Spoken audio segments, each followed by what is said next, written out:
Hello, and welcome to the Footy Podcast. To benefit Here's Help. Here's Help is a nonprofit comprehensive rehabilitation and educational agency that's been providing treatment services in South Florida since 1968. For more information on Here's Help or Footy's podcast, you can contact us at 305-685-8201. If you need help or know someone who has a substance abuse or alcohol problem, you can call our admissions office at 305-685-8201, extension 224.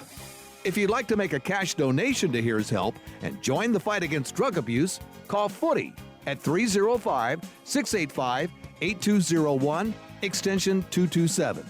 Now, here's Footy. Good morning. Welcome to the Footy Show, brought to you from Here's Help. We are at the actual facility. We're building a new building. We're building a plumbing school. We have our own school. We have a Dade County school. We have, on our property, we have a culinary class. We have our own agricultural projects. And we are on the corner of 151st and Northwest 27th Avenue in Dade County. You know, we're really like on the Dade County, Broward County right border. on the line.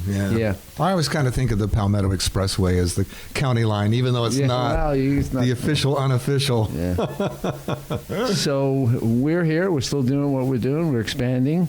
We're fully operational. We're being our funding has not been interrupted, and we are at Here's Help. If you don't know what Here's Help is, let me explain it to you. Here's Help is a recovery center, and it's for people who have had difficulties with drugs in particular and a variety of other things, but particularly the drugs.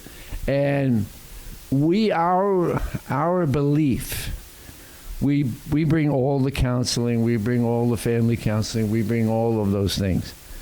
But we have another big element, and that is what we call the recovery element. In other words, it's one thing to stop using drugs.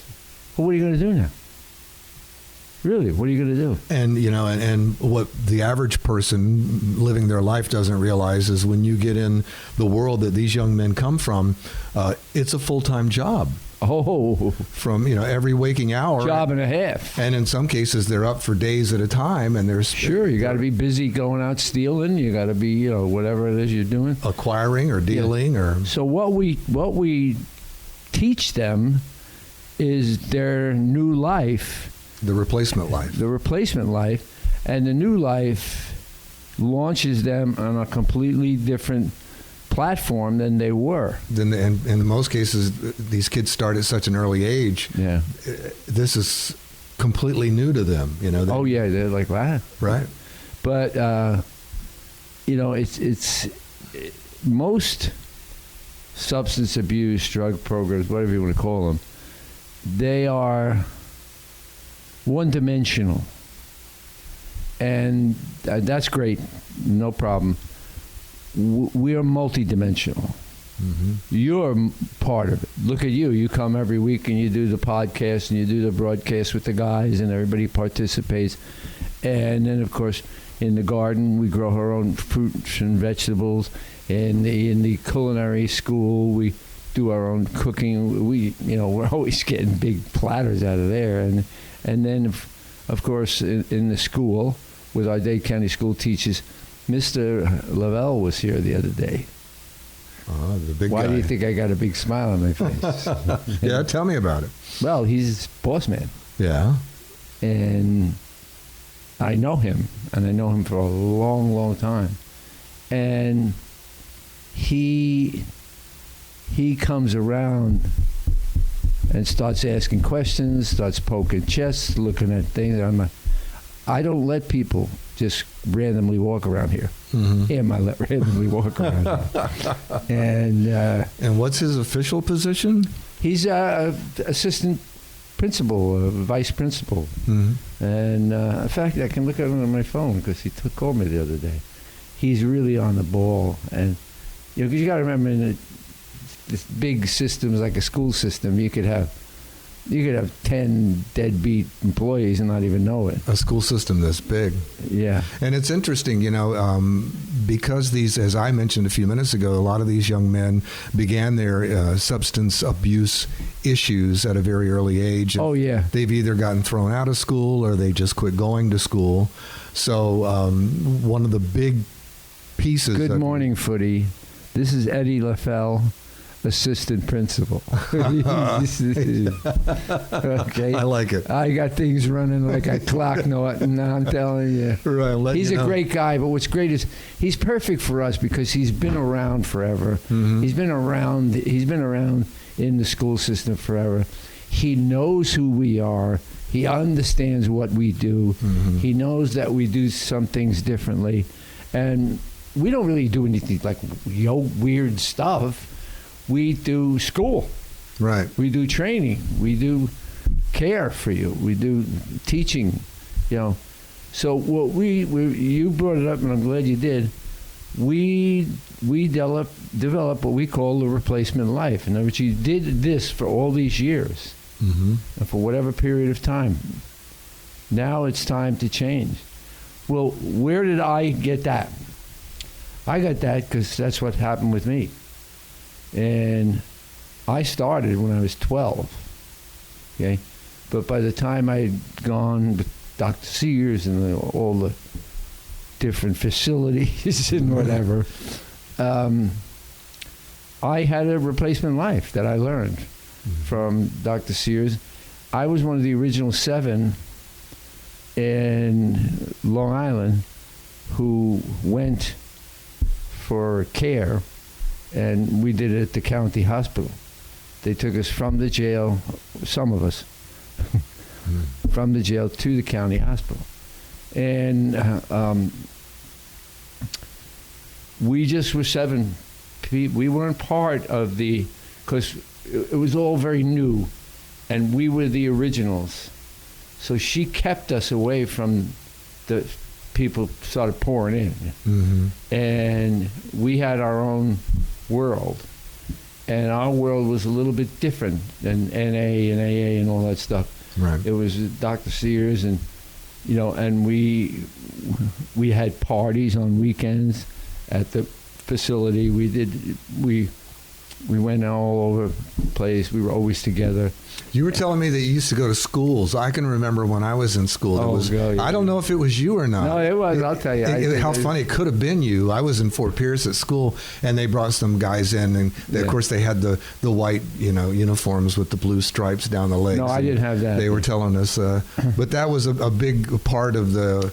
They used to call it public speaking. In the late 60s. It was part of. They saw it as part of your recovery. Right. Now, again, I was with the original 7, and they started sending us to schools. But we put on suits and ties and got a haircut and did everything. And we would go to the schools all over Long Island and in New York City. And because nobody knew, they knew it was going on, but they didn't understand what to do about it or why things go.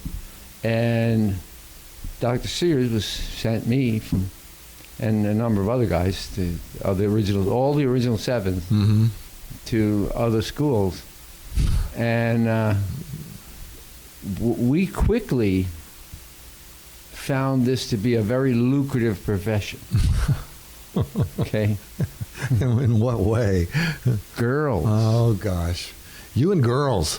There was you go to these schools out on Long Island or in Manhattan, they would have a special auditorium, and they would have us come in, and they would ask us questions, and they would, you have to remember that this, at that time, was all kind of new. Absolutely. I think it was one drug program, and I think it was Synanon out in California. And that didn't end well. Is it still operational? I don't think so. No? I had nothing to do with it. But anyway, so Dr. Sears was sending us around to do these,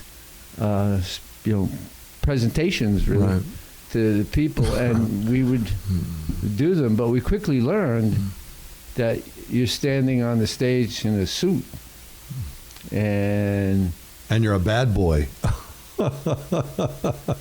I wasn't exactly a bad boy. But anyway, we met girls. That's too funny. It was really, a couple of the guys got really involved with them. Wow. My relationships were more of the superficial nature. Imagine that. Not, but anyway, but that's interesting you bring it up because that was part of my recovery. Yeah, I could see where. Yeah, I know. I had a girlfriend. Mm-hmm. Well, I had a couple of girlfriends. Well, let's take a short break and we'll be back in just a minute. Right. Stay with us. Have you been introduced to Footy Sauce? Footy Sauce makes it easy to give ordinary chicken wings extraordinary flavor. Footy Wing Sauce is made with a perfect blend of herbs and spices. So what are you waiting for? Pour it on. Footy's Wing Sauce guarantees you a better tasting chicken wing every single time. When you fire up the grill, pour it on. Let Footy be your wingman. Kick your next party up a notch with Footy Sauce. Grab Footy's Wing Sauce and pour it on. Welcome to the Here's Help Show. We're recording it, we're presenting it live from Here's Help. We have our own studios over on 151st and Northwest 27th Avenue, along with all of our other projects that we have. And in the event, do you need our services or you need some help with treatment or maybe some direction on where to go, you can just contact us. All you have to do is contact Catalina Sanchez, and she will steer you in the right direction. Catalina Sanchez, Here's Help Inc.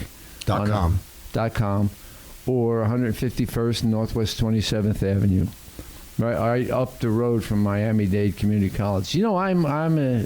You're an alumni. Yeah, I was there for. I had already gone to some junior college, but while I was in the program, and then I wanted to go to a regular college. So I went to FIU. I think I told you this. Yeah. I went there. I laugh every time. There was just a big sign. That was it. The brochure was an artist rendering. Yeah. Because there were no photographs of buildings. There were no buildings. Yeah. So I went to Miami-Dade, and I did well there. And eventually I went to FIU and then St. Thomas. Mm-hmm. So, which was a big change for my lifestyle at the time. But that's what it was all about, though, right? Huh? It was all about changing your lifestyle. Oh, yeah. I've always found it interesting because when I came to Miami, it was the Wild West. It was the days of the cocaine cowboys. So of all places to come, they got so tired of wandering. But it was I was a pro, so it didn't matter. Yeah. There's nothing new to me here. Right. This is coming from Fort Pierce, it was a real eye-opener. Oh, yeah, right. Did you come in a camel or a horse? A horse. And a horse-drawn carriage. Yeah. But it was a good time in Miami back then. Yeah. You know, to be fair, I was so enamored with the big city. You know, growing up in Fort Pierce, it was like Mayberry. And to me, the only big city I ever got to go to was Atlanta because we had relatives in Atlanta. Mm-hmm. So our yearly 2-week road trip vacation always included a stop in Atlanta, which was always, a big thing. But I was so enamored with the big city that on my days off from the radio station in Fort Pierce, I would get in the car and drive to Miami, go as far deep into downtown as I possibly could, find a parking lot somewhere, park the car, and just walk the streets all day long. I'd go to some diner and have lunch and just wanted to be in a big city. So when I got an opportunity to come down here and go to work at She, I jumped at the chance because it was, that was a big goal of mine. I went through a pretty similar type of thing. It was called the Bronx. Yeah. Definitely not Mayberry. No, it was... Yeah. And then Long Island really, between the Bronx, Long Island, Jamaica, all the places that we were going, it was, and I had my brother who was just barely 2 years older than me, so we kind of hung around a lot together and did a lot of running around. But I spent a lot of time in the Bronx. Believe it or not, I was better off in the Bronx. Because they weren't as aware of what we were up to as everybody else was. Yeah. They saw drug addicts as, street vermin. Well, the mentality was you kind of woke up one morning and decided, hey, I think I'll become a drug addict today. Yeah. It was a very doesn't work quite that way. It was a very non-sympathetic view of drug addiction in the late 60s. And they used to put him into Lexington in Kentucky. The mental hospitals. Yeah. Well, I think prison would be right.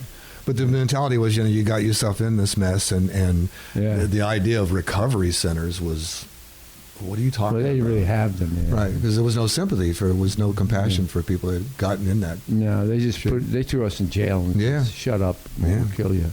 Well, to shift gears a little bit and talk about some current affairs, by all indications, the coronavirus cases across the nation and even in Florida, they haven't necessarily declined in Florida, but they haven't increased in Florida. And the positivity rate's been below 10% for weeks and weeks and weeks. And I'm looking at the numbers of vaccinations. There were like a couple of million people vaccinated over New Year's weekend. So it really looks like they want to go out drinking. Yeah, really. It looks like the distribution of the vaccine and the number of vaccinations is starting to slow things down a little bit. You weren't with us a few weeks ago because you went to get your vaccination. Yeah, I was early. I ran to the vaccination center. Now, have you had both shots? Yeah, I had both shots. I got my CDC card. I'm leaving town in a week to go Atlantic City, New York, see some of my old friends and things of that sort. So how did that go? Where did you go? Where did you go to get your vaccination? How long did it take to get through? We went to Hialeah, the hospital there, Larkin. Oh, really? Yeah, we went to Larkin. We have a relationship with them. Uh-huh. So I went in, I got the first shot, and then a month later, you have to come back and get the second shot because it was the Pfizer version, and I got both the shots. I'm looking. I got to tell you something. I'm looking at these people. You would think that they were getting like giant needles jammed into their bellies. I mean, it was like, and it's a shot. I didn't even stay for the. They had like a recovery period from the shot. I feel fine. It's nothing. Right. But I'll tell you the reason is when I was a very young child, going elementary school and into and being in that for like 10 or 12 years, we got all kinds of shots. Oh my gosh! Yeah. No, well, we got them from Dr. Salk. They were trying to figure out polio, and they would line us up and shoot us up. I don't think they even asked our parents if they could. They just rolled it, and they went on and on and on and on and on, and then they give you boosters. They had all kinds of little tricks. They booster shots, things with like prongs in them, and with all kinds of stuff going on. So I became accustomed. Didn't bother me. Right. They gave me the shot over at Larkin, and the nurse runs over like you're dying and says, well, come over here, go in the recovery. I said, I can't in any recovery chair. I'm leaving. I want to get out of here.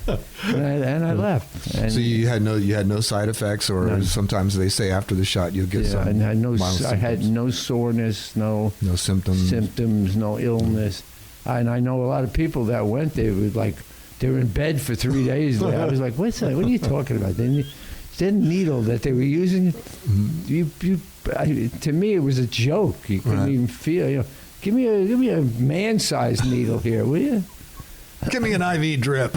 I'll take it with I me. did in my life. I did go through a lot of those types of things, and so I was accustomed. I'm joking now, but I was accustomed to it. If they said to us in school, Friday you're all getting the Joe Blow shot.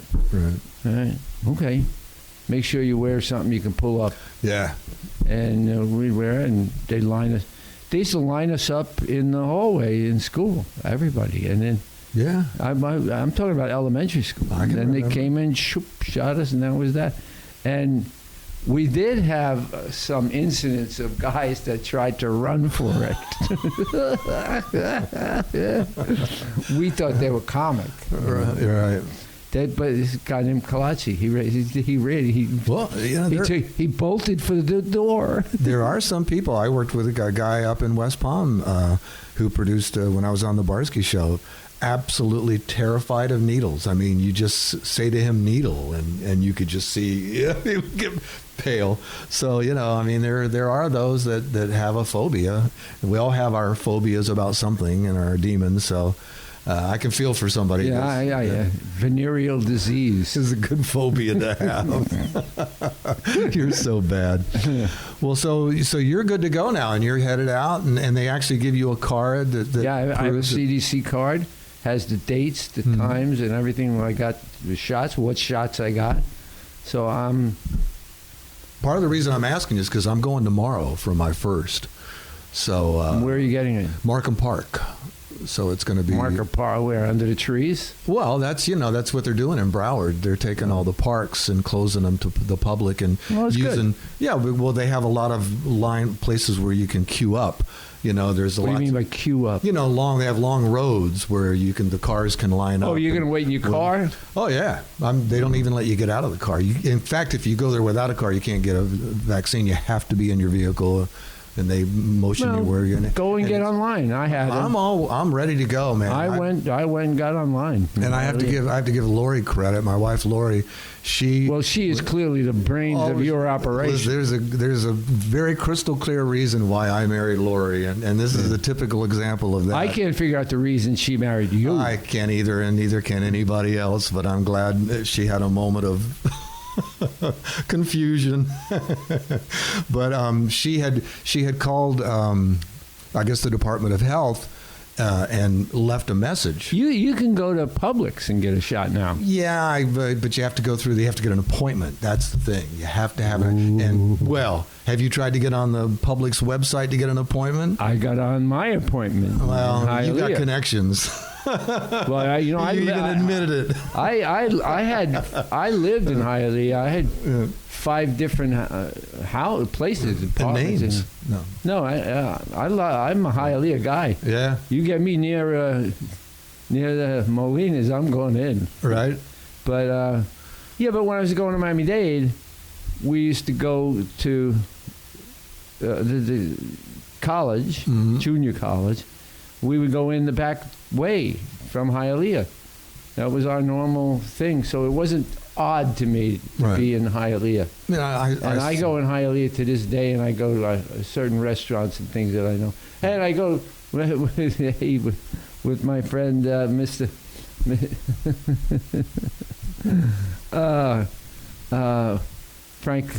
Frank Fiore, who's at the casino hotel over there, and I meet Frank once in a while, and we have lunch at Hialeah. But we're kind of Hialeah boys. You know? It's not Hialeah is not odd to me. It's funny. My son goes to school at FIU, so he's right just west of Hialeah, off 8th Street, the trail, Tamiami Trail. Oh, he's the original campus. Down on 107. And that's where I went. Yeah, and it's a beautiful campus. So we go down quite frequently to visit. And Lori and I were there a few nights ago, and we had stopped in North Miami over by the Turnberry area, US 1 and Ives Dairy Road. So we went down and then just went out west and just sort of drove through Dade County. And we 49th Street. I think so, yeah. And we were just talking now, there's Miami, for what, better or worse, there's a charm. Miami has a certain personality, a certain charm. Yeah, it's called a bullet. No, there's just something. That's a joke. That's a joke. There's just something, I don't know, reassuring. I don't know. There's just something quaint about Miami. It has a charm. You have to look for it. Well, you happen to be right if you go by neighborhoods. Right. Like we have a facility, of course, our main facility up here in North Miami, but we have one in South Dade that operates almost 7 days a week. Right. And when I go down there, they know exactly where to go to get lunch. Right.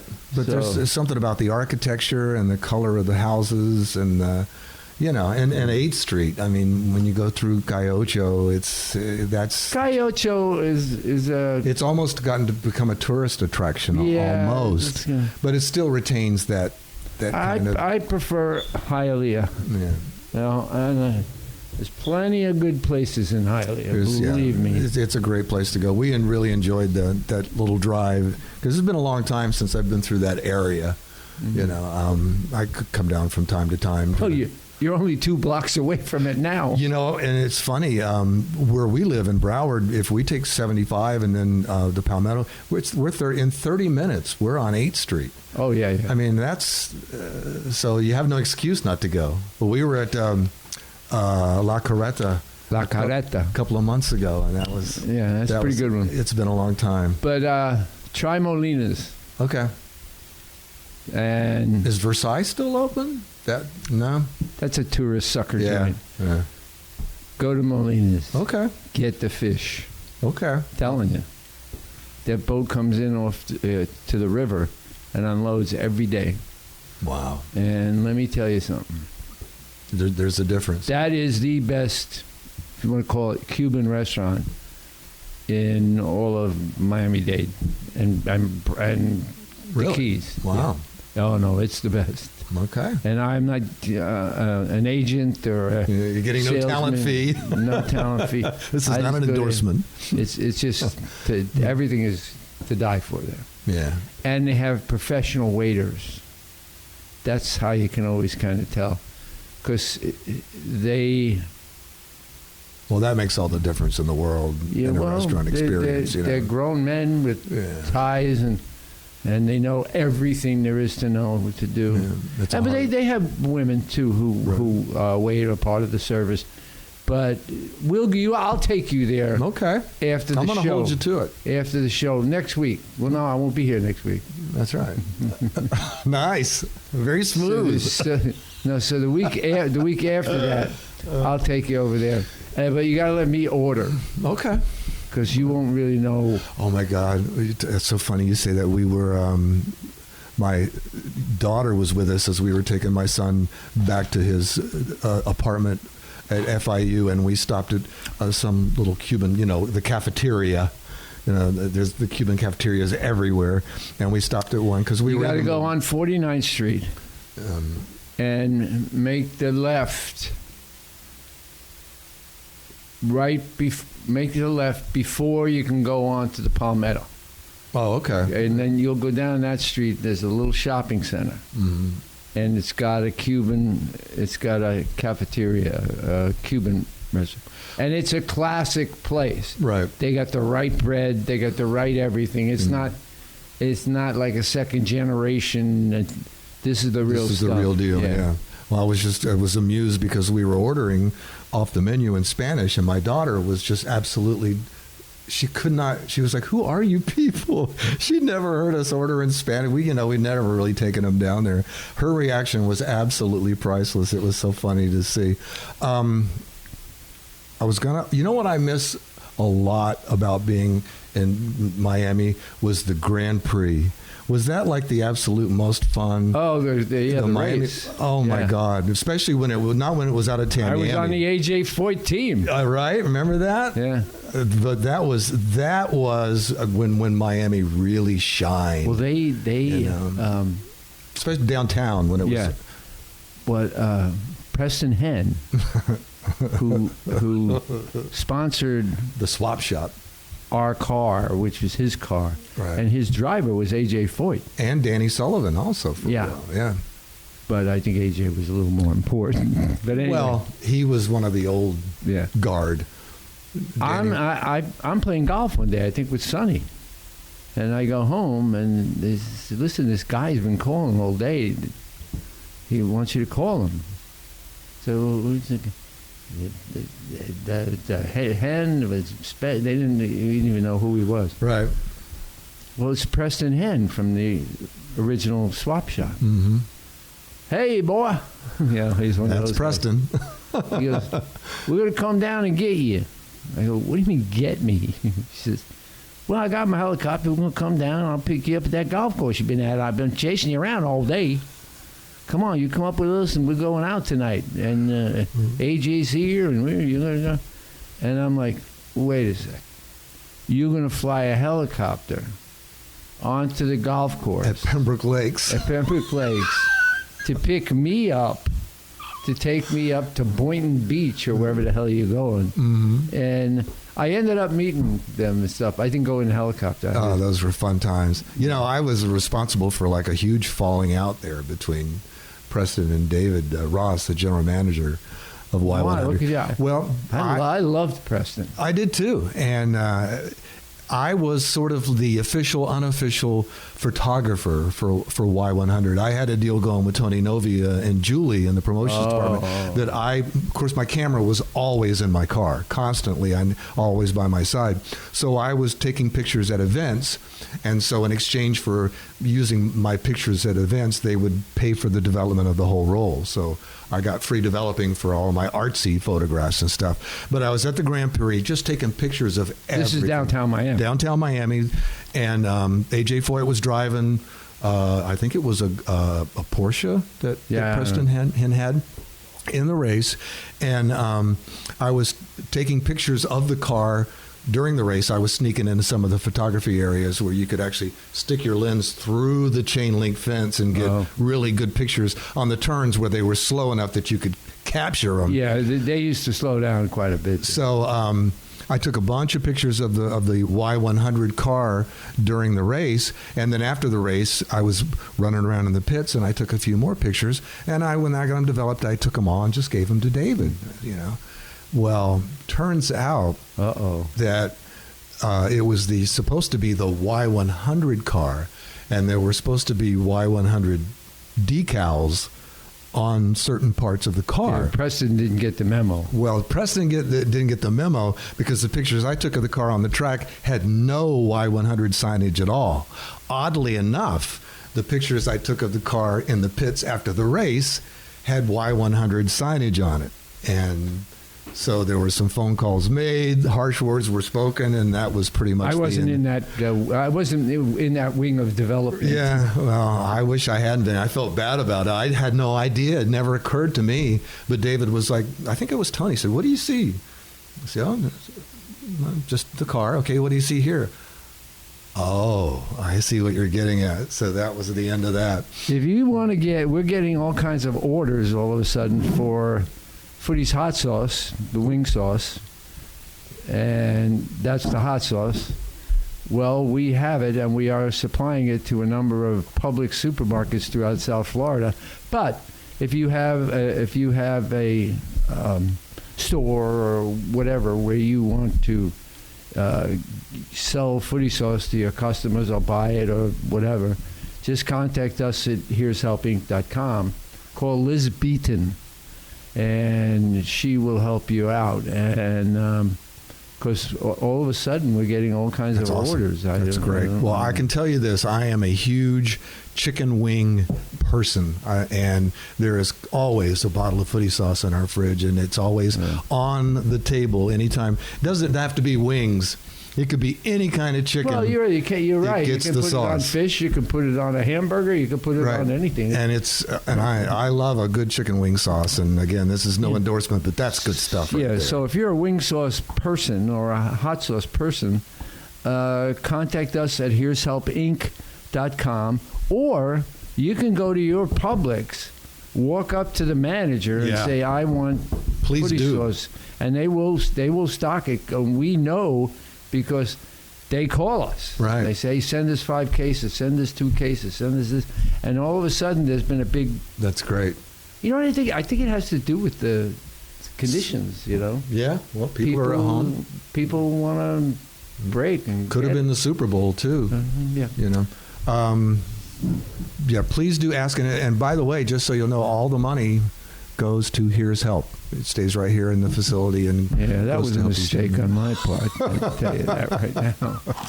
Well, thanks for joining us on this edition of the Footy Podcast. It's been great talking with you again, Footy, and I'm glad you're all vaccinated and heading out and enjoy yourself. Thanks so much for watching. Make sure you like us, and if you subscribe, you click on that little bell there on the frame of what you're looking at right now. We'll notify you when we add a new podcast. Thanks for watching. Thank you for listening to the Footy Podcast. To benefit, here's help.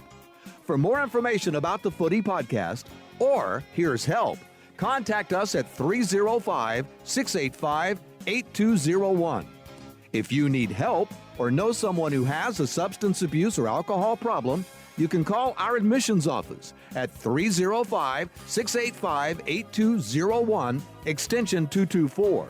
If you'd like to make a cash donation to Here's Help and join the fight against drug abuse, call Footy at 305-685-8201, extension 227. The executive producer of the Footy Podcast is Sam Zarco, COO of Here's Help.